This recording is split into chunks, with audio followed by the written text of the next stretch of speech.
What's up, people? I'm Xogue and welcome back to Mod Sauce. Now, I wasn't quite set up for today's episode, but there is something that I wanted to show you before I take another break and actually do some work. And that is this setup right over here. So what I'm doing is basically I'm moving all of the mana out of the system over into this one. Yep, and I'm doing that via mana tablet. Mana tablets are really handy, because basically what you do is you can store mana inside them. Now, the benefit of these things is normally for things like armor, where you can just kind of, well, store mana in here, and instead of your armor taking damage, it will take it from the mana tablet. But that does require the actual mana steel or terra steel armor, and we're not using that. Instead, I'm using it as a container for mana. This thing is continuing to fill up like crazy. And basically, the reason that I am switching it out is because I actually do have a design for a new system of mana storage. It's still going to hold a tremendous amount of mana, but it's more compact and it looks a lot nicer. So much nicer. So much so that I am deciding to move my many mana pools of mana. Mana pools of mana? Out of, the current system and into a temporary one just to move them back into the new system. If it gets me to do that, because this is going to be a very long and tedious project, then it's got to be good. I absolutely love the new design, but we won't be able to get to it for a while because, like I said, this is going to take a while. So, in between cuts and off camera and stuff, I'll just be transferring all the mana out of this system into the new one. So if you just happen to see this torn down at one point in time, these things are already deactivated because I do have enough mana to do anything that I need, and I would rather take a break than try to fight against a refilling mana situation, because these things are just nuts. They go crazy. But so if you just happen to see that all of these mana pools are empty and then I'm just kind of, this entire situation is torn down, then you know why, because I'm working on a redesign and it is pretty much done. It just looks great. I can't wait to actually build it. But in this episode, we're actually going to work on our ore processing situation. There we go. So what I want to do is actually, let me just dump this into here. Are you still? Yeah, you're empty enough. Take it. Take it out of the mana tablet. See that little lightning mana things? Now this thing actually fills it up really quick. It's really cool. But yeah, anyway, so we are finally going to be working on the ore processing situation. Now I already have a lot of this stuff that I need set up in this situation. Over here is where we're going to have a whole bunch of furnaces, sag mills, and pulverizers over here. Now, these are all feeding into, obviously ender chest to put everything back into my system. And over on this other side is where we have the rest of everything else. This is where we have all of the ore that are going to be going into the ender chests that we set up and designate for certain tasks. So we have two for, one situation. Basically, let's see, we have 4 sets of 2, right? So we have 4 separate functions that we need. We need to, first of all, that's why there's 10 redstone furnaces, is because one set of 5 is going to be smelting regular ore, like maybe not regular, nether ore, into the overworld equivalent. That's its entire function for that set of 5. The next set of 5 will be smelting all of the dust and copper dust and pulverized whatever into actual ingots. And then we have the pulverizer and the sag mills that, 2 each, that will be making the dust out of all of the ores. So basically, we have all of your ore. Coal ore? Not sure that's supposed to go into pulverizer. How did I do that? Let's see. Usage? I know I actually went through like every ore and actually not smelted, but pulverized or sag mill or whatever to every single ore just to see what we get out of it. Okay, yeah, pulverizer you to get regular coal. That's what I'm looking for. All right, cool. No big deal then. No big deal. All right, so yeah, you know, you have all of these things, and actually this one is the sag mill. I know it's the sag mill because, let's see, pulverizer gives you 3. That gives you 3 plus 60% chance of pulverized coal and a chance of a diamond. That's why I put it to the sag mill and not the regular pulverizer. Anyway, I know that because in the sag mill, or in the pulverizer, both of these charged and regular Certus quartz ore give you... Did I pass it? I think I passed it. It doesn't say. But they actually both give you regular Certus quartz dust. So if you put charged in, you're basically getting rid of the charge. And you're getting regular Certus quartz dust. But if you put it into the sag mill, you actually get the charged Certus quartz crystals out of it. And then you have the regular one, which will also give you the regular Certus quartz. So that's definitely the better situation. So that's the sag mill. Then we have the pulverizer. Yeah, I'm pretty sure this is the pulverizer because you can pulverize these directly. Yeah, okay. And you know, that's going to be that situation. And then we have this redstone furnace, which is just doing all of the nether ore and certain other things, I think. Some of these other ones, like this one, you have to use the redstone furnace. You have to smelt it in order to get one of them.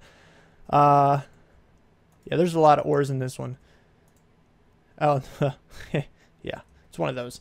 And then this one, which is not set up yet, is going to be giving all of the dust that you get from all of these ores and sending that into the last set of 5 redstone furnaces. Whew! This was really, really difficult to set up. This was crazy. I also moved the other ones, like, you know, you have the chicken situation, the yellorium situation, saplings, you know, all of this kind of stuff. I moved all these down here, too, so I can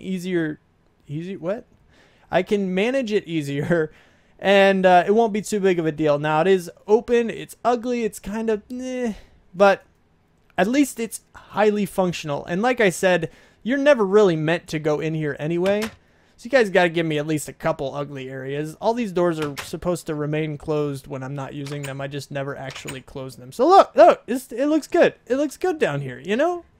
Just ignore the little side doors. They don't exist. You know? Anyway, so all I really need to do is just hook up the ender chests how I want them hooked up. I need to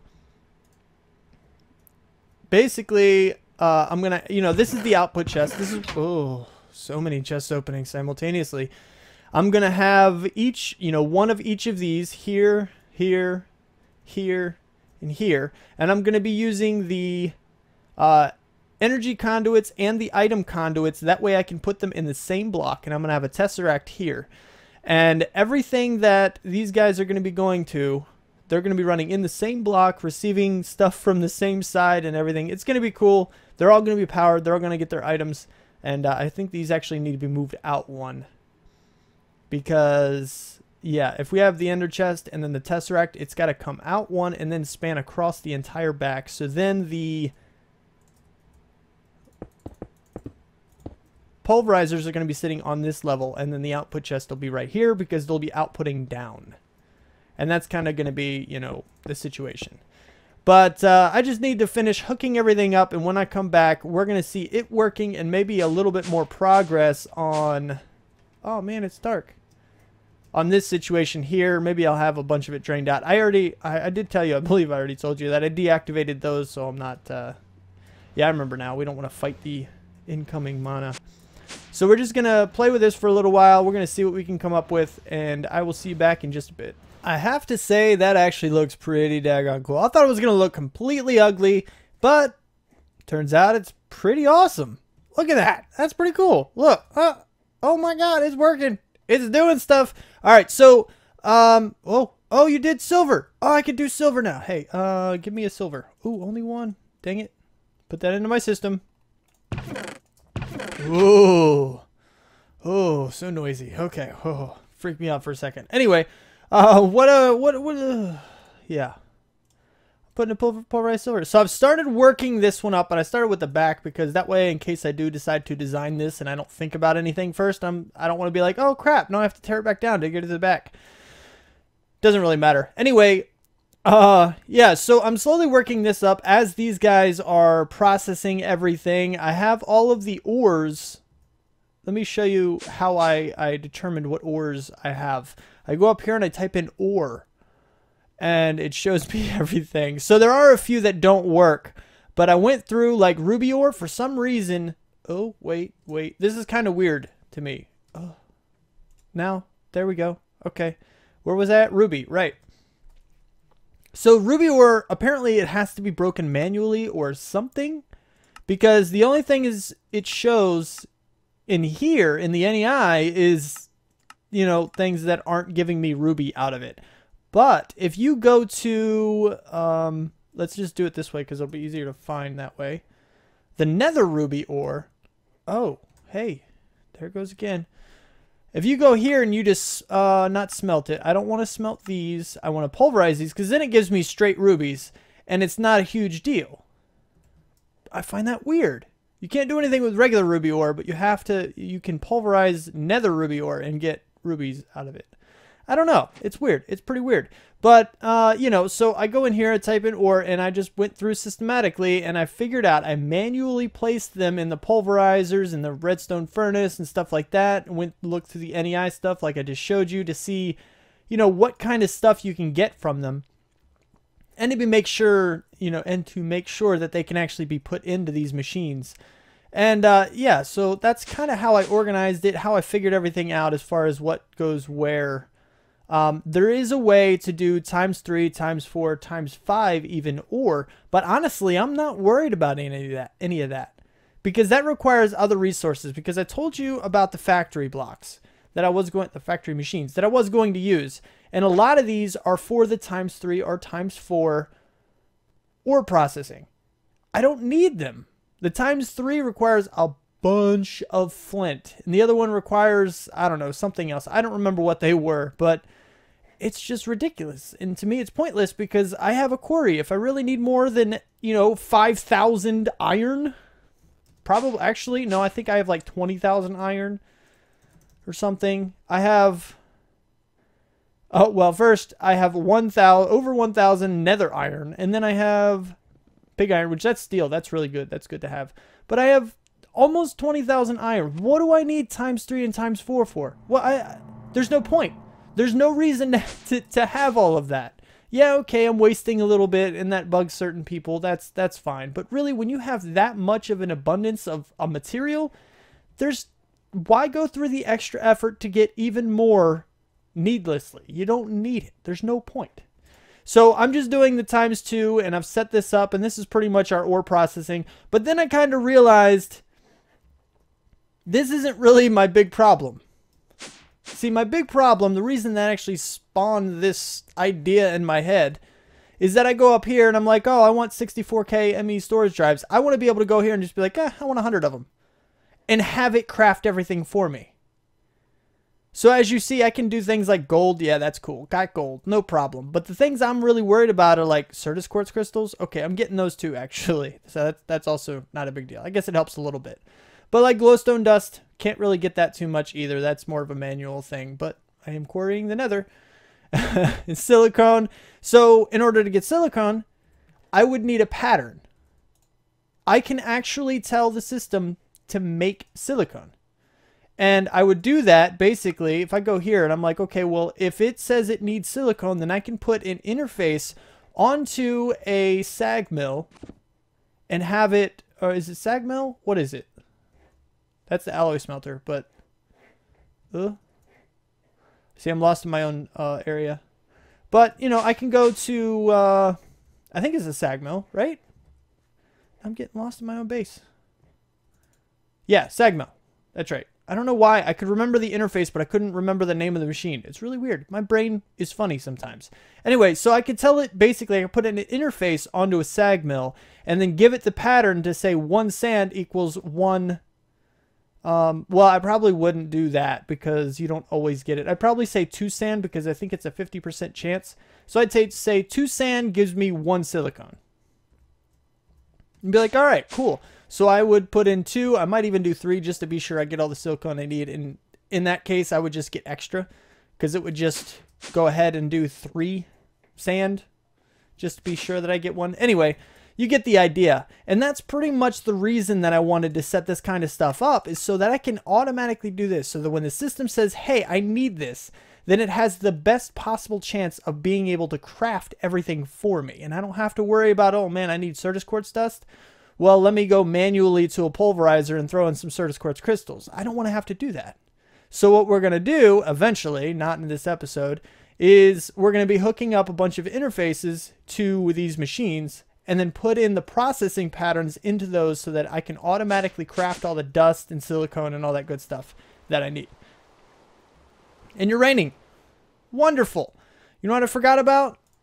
I have a thing that can help me with that. You're not raining anymore. Even more wonderful. Look at that. It's brilliant.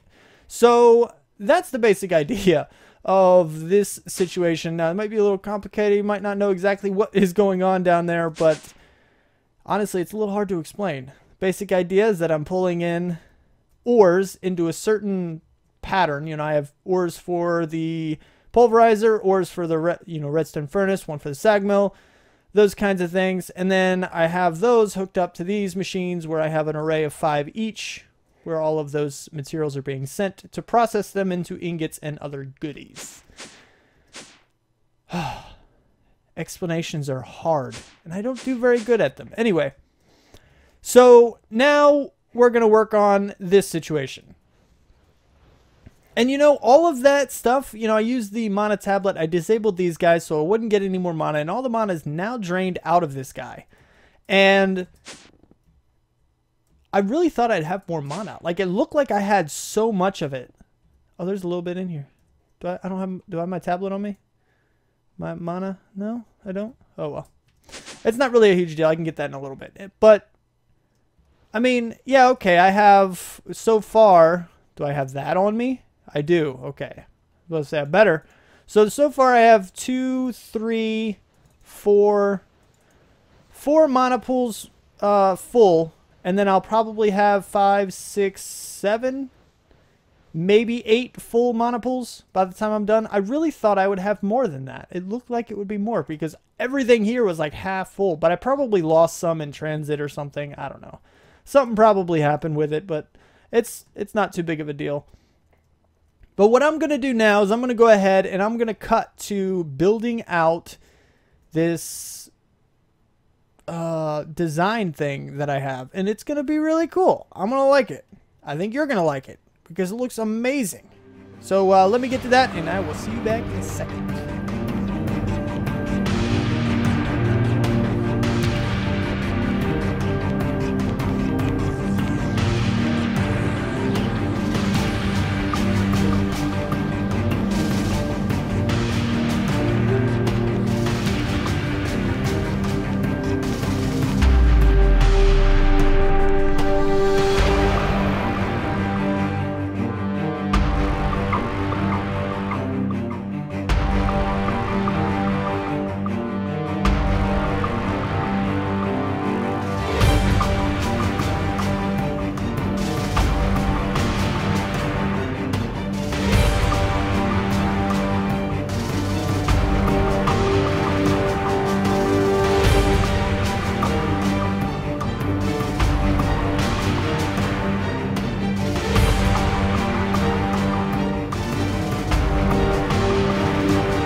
right, and there we have it.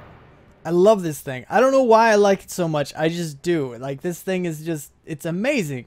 And this very well could be one of those things that people are like, why in the world do you like that? And I'm just going to be like, because I do, pretty much. That's what it's all about, right? You know? It's just awesome. I don't know why I like it so much. I just do. But this works along the premise. I have a little example set up here that you can actually have, you know, this situation right here. It will take mana from this mana pool and spit it into this one. And then this one will take it and spit it right beside it into the next one. And basically, I've done that on every single level, just increasing the array of mana pools that I have below it. And then each one has a corner. This one is in this corner. You see how this guy's just a little bit different than the rest? He's actually shooting up, and you see his beam right there going right into the highlighted mana pool in the middle of the next layer. Every single one of them has one of those. Now this one is actually the biggest array, and since it's further away from the middle block, I actually had to raise this up by one in order to make it shoot into the mana pool and not the mana spreader right beside it. But this actually worked out pretty well, I think, because if I go and, I mean, you kind of see the level there. If I bring this all the way across, it's right on top of the highest block. And I just took that out of there. It's not blocked. But, you know, you get the idea. So I should actually, I could, in theory, make a floor to this and have this sitting right on top. Now, there's a couple other issues with this, like I want more than one mana pool to be, you know, easy to access like this, because I also have the catalyst, catalyst. Yeah, I have the conjuration and the alchemy catalyst, plus the regular, although I suppose I could use either one of those for the regular, so I don't know exactly how that configuration is going to work yet. I don't even know if I'm going to have some kind of a roof onto this, or if I'm just going to raise this up higher and make some kind of a decorative thing on a floor. I don't know how that's going to work at the moment, but that's going to be cool. And then my mana generation flora, the flowers that are going to be giving me all the mana, are going to be down here. And now you might think this is pretty small, but if you think about it, I can go infinity that way. And that way, and that way. I can just keep going as far as I need to and just keep adding on mana spreaders to get all of the mana to this middle point. It's going to be awesome. It's going to be absolutely great. But to start off, we're just going to go ahead and go with the chicken eaters because they're amazing. And it's going to be great. But the first thing that we need to do here is we actually need to start absorbing the mana into this mana tablet. And while I do this, are you sparing? You're not sparing. Now you're sparing. Actually, let's go to the first one. They should all be condensed down. Oh, yeah, pretty much. So we're just going to go ahead and soak you up. And then we're going to go, because I also told you that I was going to make some portals. I moved them. So now they're all inside my main one. I can go to the moon, the mob drop, the nether, and the mining dimension. And all four of these have all four of the portals. So when I go to the moon, now I have home base, nether, mob drop, and mining dimension. I go to the mining... Oh. Ignore that that just happened. If I go to the mining dimension, we're going to go here, and we have all four. So we can pretty much get anywhere from anywhere, and it's great. It's just fantastic. So now if we go back to... where am I? Oh, it looks awesome. And look, it's a spiral. Like, you can actually see the spiral. It's really cool. You can see the direction that they're taking. It's amazing. It's great. I love it. I love it. Anyway, so let's now get this, and we're going to see... Oh, what? Oh. Well, that was my fault. Let's go ahead and put you back on there. And now this is actually a pretty cool animation because you can see the blue lightning shoot up into the mana tablet there. It's really cool. I like how they do that. That was a very nice little thing. Are you... Oh, nope, you're not empty yet. But then this thing drains and fills very, very, very fast. This is probably one of the best methods to transport mana. Now, it did tell you that I could use the... Ooh. What's it called? Oh, magic wand. Ooh, I don't know what it's called. But basically the thing that let me pick up the mana pools themselves, I could bring that over and it'd be quicker, but well, it probably wouldn't be quicker. Yeah, maybe.